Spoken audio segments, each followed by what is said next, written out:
하나님이 짐승들도 창조하고 새들도 창조하고 바다의 물고기들도 창조하고요. 마지막엔 사람을 창조했잖아요. 근데 사람이 특이합니다. 일반적으로 보면 새들이나 물고기나 짐승들은 주로 깊이 있게 생각하는 능력이 없어요. 본능에 의해서 주로 살아갑니다. 우리 인간도 본능에 의해서 살아가지만 그러나 하나님이 저와 여러분에게 주신 특별한 능력이 있다면 그것은 깊이 생각하는 능력입니다. 그렇기 때문에 우리는 본능에 따라서만 살면 안 되고 깊이 생각할 줄 알아야 됩니다. 사물을 보고 관계 속에서 자꾸 생각할 줄 알아야 됩니다. 왜냐하면 하나님이 우리 인간을 그렇게 만드셨기 때문에 그래요. 우리는 깊이 생각해야 그래야 보다도 인간다운 삶을 살아갈 수가 있는 것이죠. 여러분, 저도 그렇게 오랜 세월을 살지 않았습니다. 이제 환갑이 지난 지가 얼마 안 됐으니까. 그런데 저도 뭐를 느끼냐면 여기 오늘 많은 분들, 저보다 많은 이렇게 나이가 많으신 우리 어르신들은 더 크게 공감을 하겠습니다만은 인생이 참 짧아요. 인생이 정말 짧습니다.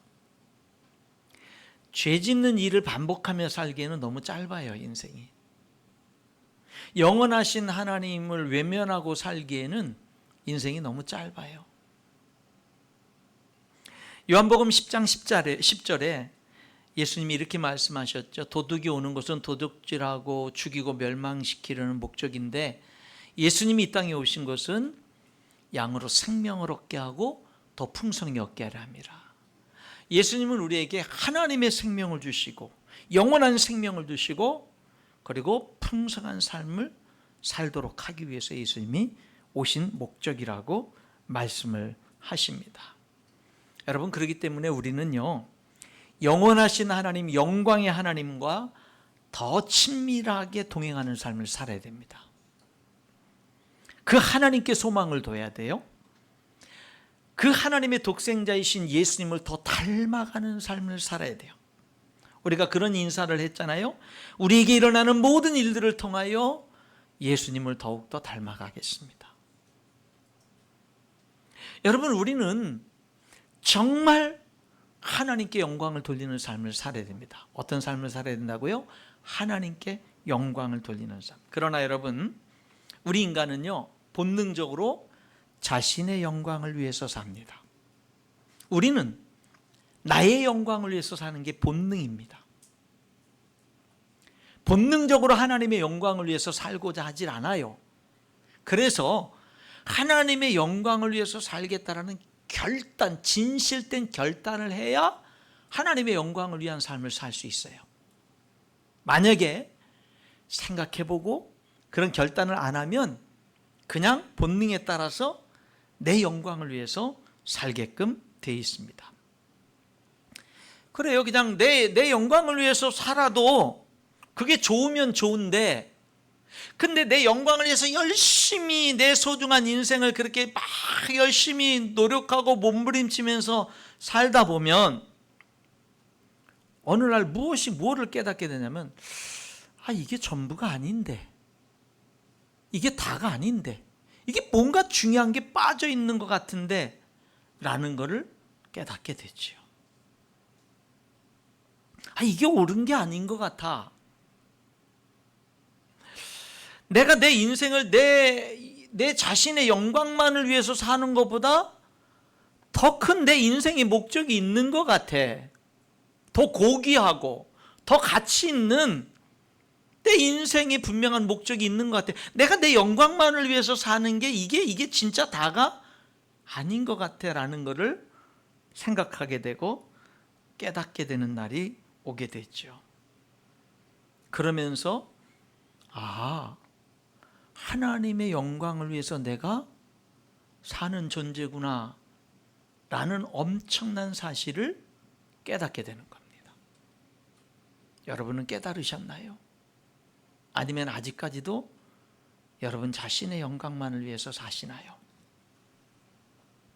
성경은 우리 인간이 하나님의 영광을 위해서 창조됐다라고 분명히 말씀합니다. 성경은 여러분이 하나님의 영광을 위해서 창조되었다라고 분명히 말씀합니다.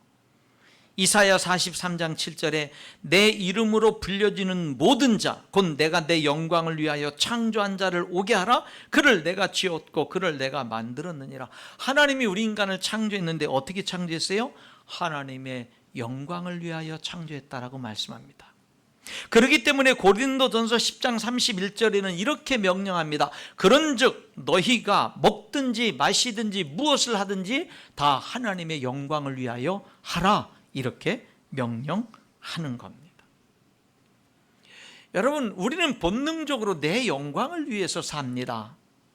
그런데 살다 보면 그게 다가 아니야. 내가 하나님의 영광을 위해서 살도록 창조됐구나 라는 것을 깨닫게 되죠. 그리고 내 인생을 통해서, 짧은 내 인생을 통해서 하나님의 영광을 위한 삶에 진실한 관심을 갖고 그런 삶을 살기 시작하면 그 삶이 진짜 가치 있다라는 것을, 그 삶이 진짜 내 인생을 영광스럽게 만들고 가치 있게 만든다라는 것을 경험하기 시작하는 겁니다. 데살로니가 후서 1장 12절에 하나님의 은혜로 하나님이 우리를 영광스럽게 하고 하나님을 영광스럽게 하는 그 은혜 안에서 우리도 영광스럽게 된다라고 말을 해요. 그러니까 내가 내 영광을 위해서 몸부림치는 인생이 내 인생이 진짜 영광스럽게 되는 게 아니라 내가 창조된 목적대로 하나님의 영광을 위해서 살아갈 때 내 인생이 진짜 풍성해지고 영광스럽게 된다라고 성경은 말씀하고 있는 거예요.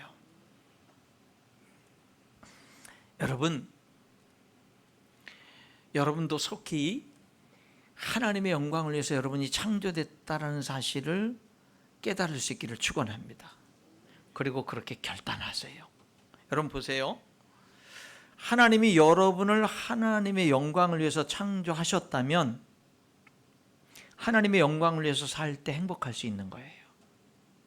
하나님의 영광을 위해서 창조하셨다면 하나님의 영광을, 진심으로 하나님의 영광을 위해서 살 때 가치 있고 풍성한 삶을 살 수 있는 거예요. 하나님이 여러분을 하나님의 영광을 위해서 창조했다면 여러분이 하나님의 영광을 위해서 살지 않고 자신의 영광만을 위해서 산다면 여러분의 삶은 무언가 잘못되어 있는 거예요. 심각하게 잘못되어 있는 거예요. 그것은 여러분들의 삶을 풍성하게 만들 수 없는 거예요. 오늘 여기 읽은 창세기 11장 1절부터 9절에 보면 자신의 영광을 위해서 산 사람들의 이야기가 나오죠. 여기 노아 홍수 후의 이야기입니다. 노아 홍수 후에 하나님은 다시는 물로 죄인된 인간들을 심판하지 않겠다고 약속을 해주셨고 그 증표로 무지개를 주셨어요. 그런데 사람들은 그 하나님을 못 믿는 겁니다. 그 하나님의 약속을 못 믿는 겁니다. 그래서 그들은 동쪽으로 옮기다가 시날 평지 넓은 들판을 만나가지고 거기에다가 성읍들을 건축하고 그리고 거기에 높은 하늘까지 닿는 높은 바벨탑을 쌓기로 계획을 세웁니다. 그들이 시날 그 평지 위에 성읍을 건축하고 높은 하늘까지 닿는 바벨탑을 쌓는 목적이 있어요. 목적. 그 목적이 뭐라고 얘기를 하냐면 4절에 나오죠. 또 말하되 자 성읍과 탑을 건설하여 그 탑 꼭대기를 하늘에 닿게 하여 우리 이름을 내고 온 지면에 흩어짐을 면하자. 두 가지 목적이 있죠. 우리의 이름을 내자. 또 하나의 목적은 온 지면에 흩어짐을 면하자. 이름을 내자. 우리 자신의 영광을 위해서 그렇게 계획을 합니다. 그리고 온 지면에 흩어짐을 면하자. 하나님은 생육하고 번성하여서 땅에 충만하라고 그랬는데 그들은 흩어짐을 면하자라고 말합니다. 여기에는요, 노아 홍수 심판 같은 심판이 다시 일어나도 우리가 그 심판 속에 멸망하지 않고 살아남고 그 심판 속에 우리가 흩어지지 않을 수 있는 길을 위해서 하늘 꼭대기까지 닿는 탑을 쌓자라고 하는 그런 계획을 세우는 거죠. 그러니까 이들의 이 계획 속에는요, 하나님에 대한 불신이 있는 거예요. 하나님에 대한 불신이 있으니까 하나님의 영광을 위해서 살 수가 없는 거예요. 그냥 오직 인생은 자신의 영광만을 위해서 살게 되는 겁니다. 왜 심판을 받았죠? 왜 노아 홍수의 심판을 받았죠? 온통 죄 번복이 됐으니까, 하나님의 뜻을 벗어나서 죄악으로 치달았으니까 심판을 받았는데, 그러면은 죄를 짓지 않고 하나님의 뜻대로 살기를 선택해야 되는데, 그렇다면 하나님의 말씀에 순종하는 길을 선택해야 되는데 무슨 길을 선택하는 거예요? 또 죄를 범해서 또 하나님이 심판해도 그 심판에 멸망당하지 않고 살아남을 수 있는 그 길을 우리 힘으로 만들자라는 겁니다. 그러니까 이들이 선택한 길은요, 하나님의 약속을 믿고 하나님께 순종하는 길을 선택하기보다는 하나님을 불신하고 자신들의 힘으로 하나님의 심판을 이겨낼 수 있는 그런 길을 그들은 선택을 한 겁니다. 두 가지 목적이라고 그랬죠. 자신들의 영광을 위해서, 이름을 내기 위해서, 또 하나는 흩어짐을 면하기 위해서.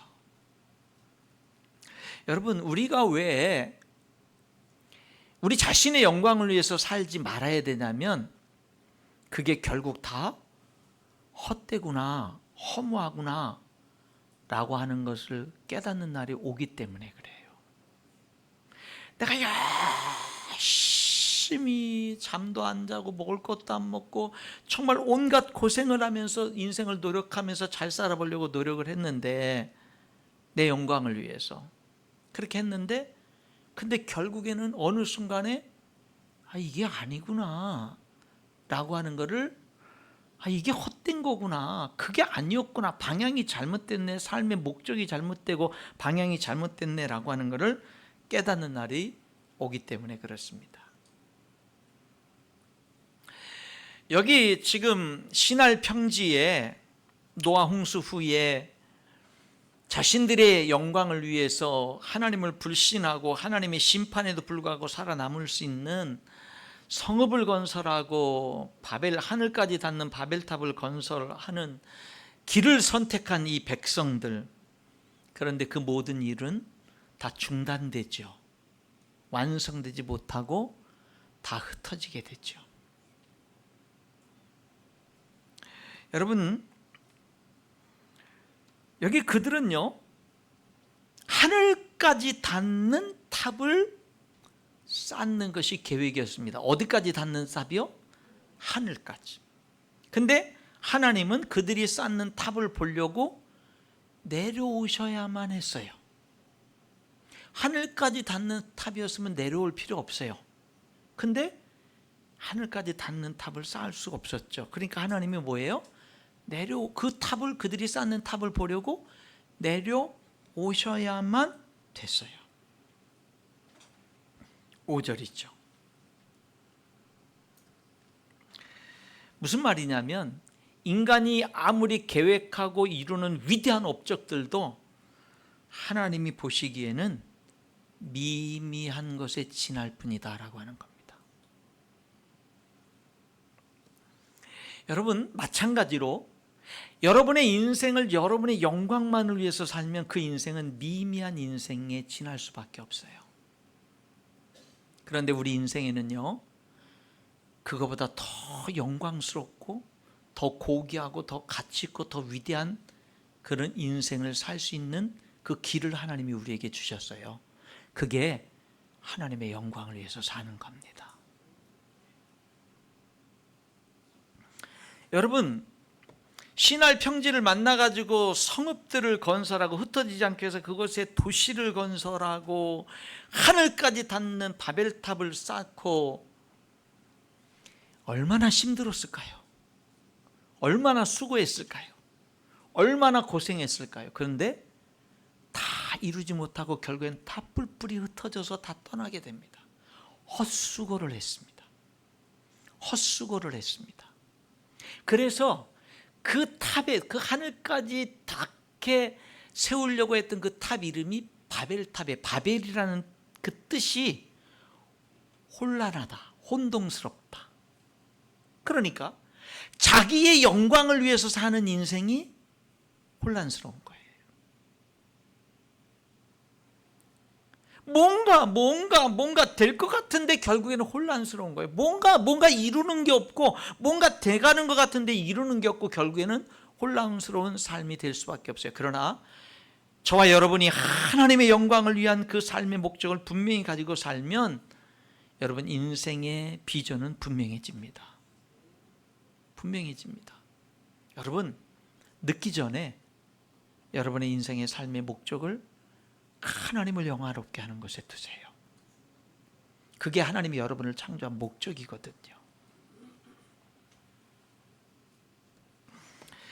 사람들은 하늘까지 닿는 탑을 쌓으려고 했지만 그럴 수 없었죠. 하나님은 그들이 쌓는 탑을 보려고 내려오셔야만 했습니다. 그들의 그 교만의 결과는 그 일들이 하나도 이루지 못하고 성취하지 못하고 오히려 모든 그들에게 주어졌던 축복마저 다 잃어버리고 말았습니다. 자, 볼까요? 온 땅의 언어가 하나였다고 1절에 말하죠. 그런데 9절에는 뭐라 그래요? 그들이 바벨탑을 쌓은 결과 온 땅의 언어가 혼잡하게 됐습니다. 축복을 상실했습니다. 사들의 성읍과 탑을 건설한 계획을 세웠죠. 그런데 8절에 그 모든 도시 탑 건설하는 것을 그치게 됩니다. 사들의 온 지면에서 흩어짐을 면하자 그랬죠. 8절에 온 지면에서 흩어졌습니다. 하나도 오히려 주어졌던 축복들마다 다 잃어버리고 말았던 것입니다. 여러분 오늘 왜 저와 여러분이 내 자신의 영광을 위해서만 살지 않고 정말 우리가 하나님의 영광을 위해서 살아야 되냐면 그게 우리를 창조한 하나님의 목적이기 때문일 뿐만 아니라 내가 내 영광을 위해서 살면 결국 그 모든 결과가 헛되기 때문에 그런 거예요. 야고보서 4장 6절에 하나님은 교만한 자를 물리치시고 겸손한 자에게 은혜를 주신다 하였느니라. 베드로전서 5장 5절 6절에 하나님은 교만한 자를 대적하시되 겸손한 자들에게는 은혜를 주시느니라. 그러므로 하나님의 능하신 손 아래에서 겸손하라. 때가 되면 너희를 높이시리라. 성도 여러분, 겸손하게 하나님을 예배하며 살고 겸손하게 하나님을 인정하며 살고 겸손하게 하나님과 동행하면서 하나님의 영광을 위해서 살아갈 수 있기를 축원합니다. 하나님께 돌려야 될 영광을 내가 가로채는 삶을 살지 말자 이 말이에요. 인생을 살면 살수록 남는 게 뭐냐면요, 하나님께 진심으로 영광을 돌리는 삶을 선택한 게 남는 거예요. 그게 가치 있게 남는 거예요. 영원히 남는 거예요. 하늘나라까지 가져가는 거예요. 상급으로 가져가는 거예요. 여러분, 하나님이 여러분들에게 남들보다 좀 더 돈을 주셨습니까? 권력을 주셨습니까? 사업이 잘 됩니까? 힘이 있습니까? 건강이 있습니까? 여러분, 어떻게 하나님께 영광을 돌릴까? 진심으로 생각해 보세요. 그런 것들을 가지고 교만해지지 말고 자신의 영광만을 추구하지 마십시오. 교회에서도 자꾸 대접받으려고 하기보다는 어떻게 하면 하나님께 영광 돌리고 어떻게 하면 예수님의 이름으로 섬길까를 생각하십시오. 여러분의 재능과 능력을 과신하고 자랑하고 세상에 좀 더 하나님이 주신 축복들을 가지고 자랑하기보다는 그걸 가지고 좀 더 그것이 힘이 되고 능력이 되니까 좀 더 섬기는 힘이 되고 능력이 되니까 섬길 수 있는 길을 선택할 수 있기를 바랍니다. 하나님이 바벨탑을 쌓고 신할 평지에 성읍을 건축, 도시를 건설하는 그 일을 하나님이 막으시고 그들을 흩으십니다. 막으시고 흩으시는 방법이 뭐였느냐? 언어를 혼잡하게 하는 거였어요. 다르게 말하면 소통이 안 되게 하는 거예요. 대화가 안 되게 하는 거예요. 여러분, 대화가 안 되고 소통이 안 되니까 경영이 안 이루어지는 거예요.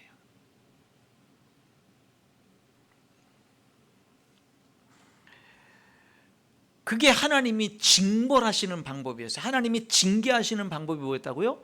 소통이 안 되게 하는 거예요. 대화가 안 되게 하는 거예요. 여러분, 예수님 잘 믿는 사람의 특징은 뭔지 아십니까? 소통할 줄 아는 사람이 되는 거예요. 소통할 줄 모르던 사람이 소통할 줄 아는 사람이 되는 거예요. 그냥 고집만 부리는 것이 아니라 소통할 줄 아는 사람이 돼야 되는 거예요. 그게 예수님. 그러니까 예수님 잘 믿으면 배우자하고도 소통을 하고, 가족과도 소통을 하고, 성도들과도 소통을 하고, 직장에 가서도 소통을 하고, 자꾸 예수님을 잘 믿으면 믿을수록 소통할 줄 아는 사람이 되는 거예요. 소통할 줄 아는 사람이 되는 거예요. 솔로몬은 1000번제를 드리고 하나님께 지혜를 구하죠. 그래서 하나님 마음에 들어서 부귀영화까지 누리게 되잖아요. 근데 그 지혜를 구한 게 뭐를 구했죠? 듣는 마음을 구했죠. 듣는 마음. 그게 지혜죠. 여러분, 결혼을 오늘 일부 예배 9시 예배에도 우리 방금 얼마 전에 결혼한 부부가 이제 예배를 드리고 갔는데, 결혼에도 조건이 있죠. 배우자. 난 이런 배우자랑 결혼할 거야. 이런 사람과 결혼할 거야. 나 배우자상은 이래. 이런 여러 가지 배우자상이 있겠지만 빠지지 말아야 될 게 뭔지 아세요? 소통이 가능한 배우자. 대화가 통하는 배우자. 대화가 통하는 배우자. 이건 너무나 중요한, 이거 없어서는 안 되는 거죠. 성도 여러분, 우리 소통할 줄 아는 성도들이 될 수 있기를 축원합니다. 소통이 안 되는 거는요, 오늘 여기 창세기 11장에 보면은 그건 하나님의 심판이었었어요. 심판의 결과였다고요.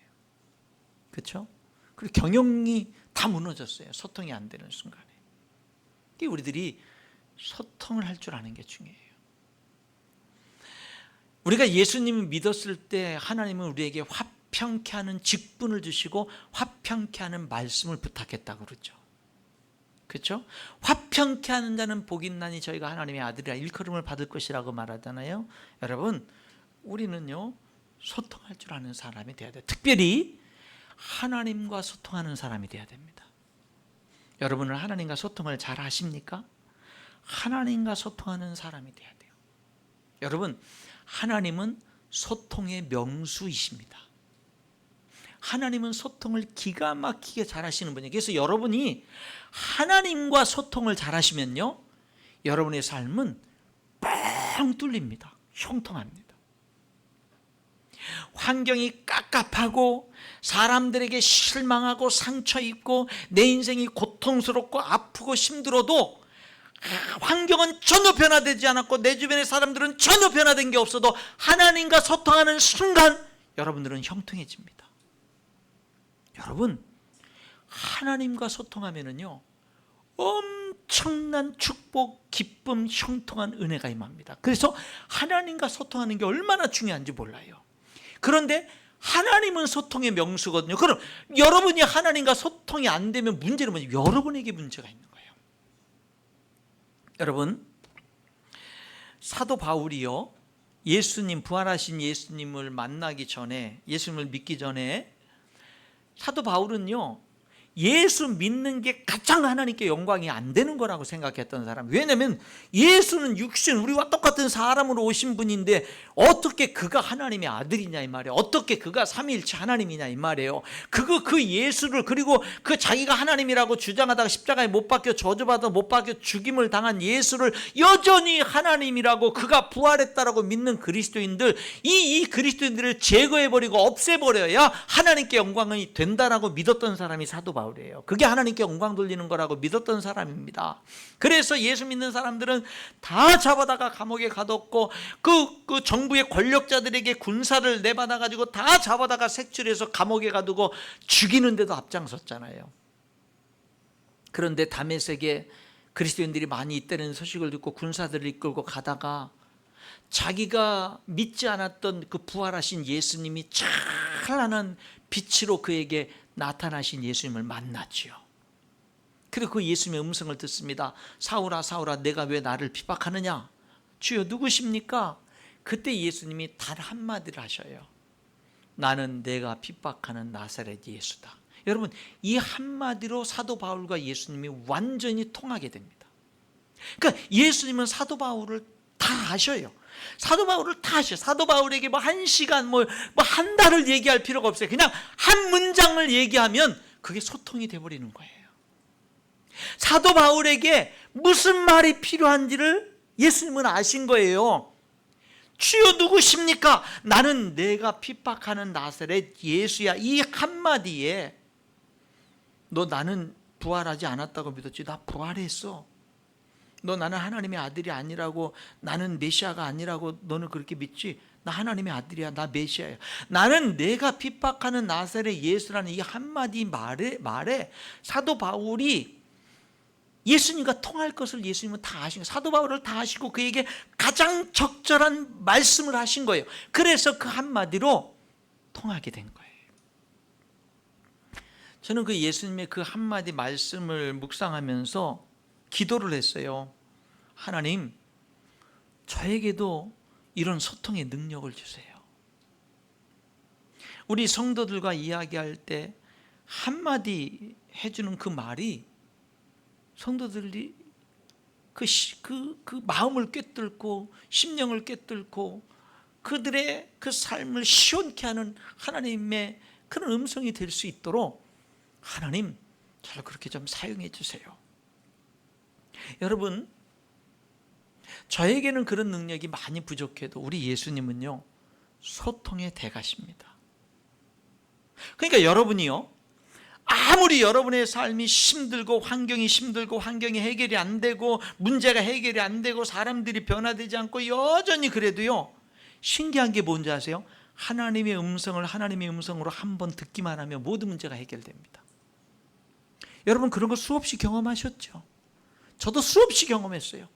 여러분, 너무나 간절해서 하나님께 울부짖고 간절히 기도하댔는데 어느 날 하나님의 메시지를, 하나님의 음성을 딱 듣는 순간 환경은 하나도 변화되지 안 되고 사람들은 하나도 변화되지 안 됐는데요, 그 말씀을 듣는 순간 내가 변화돼 버린 거예요.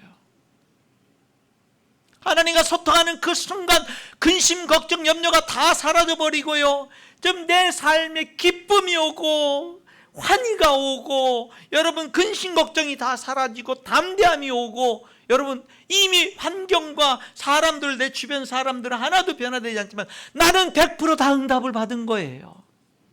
그런 일을 우리가 수없이 하나님의 음성을 듣는 순간 수없이 경험하지 않습니까? 여러분, 하나님과 소통하십시오. 하나님과 소통하십시오. 하나님의 음성을 들으십시오. 성경책을 펴십시오. 기도의 자리로 나가십시오. 하나님의 음성을 듣고자 하십시오. 여러분 지금 깝깝하십니까? 여러분 지금 답답하십니까? 여러분 우울하십니까? 여러분 고통스럽습니까? 하나님 앞에 나가십시오. 하나님의 음성을 들으십시오. 환경이 변화되기 전에, 여러분 주변의 사람들이 변화되기 전에 큰 환희의 기쁨의 응답이 여러분에게 임하게 될 것입니다. 우리는 무엇보다 하나님과 소통하는 사람이 돼야 돼요. 여러분, 하나님은 기도하는 사람을 쓰신다라는 말들을 하죠. 근데 기도는 하나님과 대화라고 말하잖아요. 그러니까 이런 말인 거예요. 하나님은 하나님과 소통하는 사람을 쓰신다라는 말이에요. 하나님은 하나님과 소통하는 사람을 쓰신다라는 말입니다.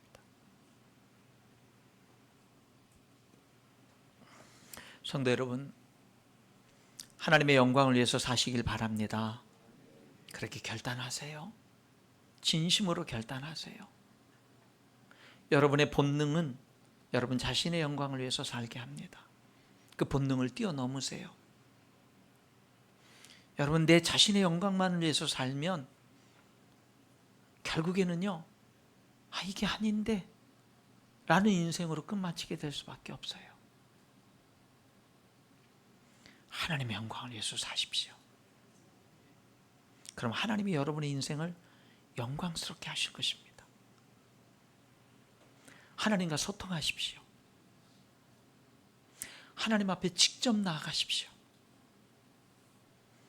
직접 성경을 펼쳐서 읽으시고요. 직접 기도의 자리에 나가서 기도하세요. 여러분, 마태복음 27장 51절에 예수님 십자가 달려서 운명하시는 그 순간에 무슨 일이 일어났느냐? 성소의 휘장이 찢어져 둘이 됐습니다. 성소의 휘장은 성소와 지성소를 구분하는 것인데 그 휘장이 찢어졌어요. 제사장들은 성소 안에서 일을 하지 지성소에 못 들어가요. 지성소는 하나님이 임재하시는 곳이에요. 그곳에는 대제사장이 1년에 한 번밖에 못 들어가요. 그런데 예수님이 십자가에 달려 운명하시는 그 순간에 성소의 휘장이 위로부터 찢어져서 성소와 지성소의 구분이 없어졌어요. 성소에서 모든 일을 하던 제사장들은 이제 지성소에 언제든지 막힘없이 나갈 수 있어요. 그런데 신약성경 베드로전서 2장 9절에 예수 믿는 여러분을 왕같은 제사장이라고 그래요. 그런데 성소와 지성소의 휘장이 찢어졌어요. 다시 말하면 여러분은, 예수 믿는 여러분은 예수님의 이름으로 하나님 앞에 직접적으로 하루 24시간 언제든지 여러분이 원하는 시간에 하나님 앞에 나갈 수 있는 존재가 됐다라는 말입니다. 하나님 앞에 다이렉트로 기도할 수 있는 특권이 여러분에게 주어졌고 하나님의 음성을 직접 들을 수 있는 특권이 여러분들에게 주어진 거예요. 여러분, 이 특권을 사용하세요. 주일날 나와서 예배드리며 설교 말씀을 듣는 것도 중요하지만 거기서 끝나지 마시고요, 직접 날마다 성경을 펼치고 성경을 읽고 묵상하고 기도의 자리로 나아가서 여러분의 사정을 아뢰고 하나님의 뜻을 묻고 어떻게 살아야 하나님께 영광이 될까요? 진심으로 고민할 수 있기를 바랍니다. 말씀의 결론을 맺겠습니다. 우리 하나님의 영광을 위해서 사십시다. 우리 하나님과 대화가 통하는 삶을 사십시다. 우리 하나님 앞에 직접 나아가는 그런 삶을 살아가는 우리 모든 성도들이 될 수 있기를 주님의 이름으로 축원합니다. 기도하겠습니다. 하나님 아버지,